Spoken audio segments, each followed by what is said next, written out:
why was our defense so good last week? There's some interesting numbers. I had already mentioned that Tampa has a really strong wide receiver core. You know, Mike Evans is a future Hall of Famer. I think he's on 10 seasons in a row with 1,000 yards, which might be a record. Maybe that was 12, but it's something crazy. He's in double digits. He's probably going to be a golden jacket guy. Chris Godwin is electric out of the slot if his foot is still attached to his ankle, and it appears as if that is up in the air. They signed him to a fat contract in the offseason, and then he apparently had maybe a second foot and or ankle injury, but he's dynamic out of the slot. Last year, before he got hurt, he was tearing it up.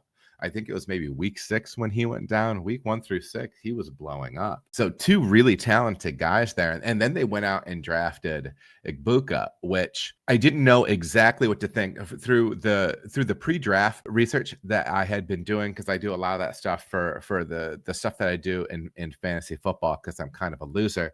A lot of the prospecting stuff that I was reading was saying, you know, Igbuka, he's going to translate well to the pro game, primarily out of the slot.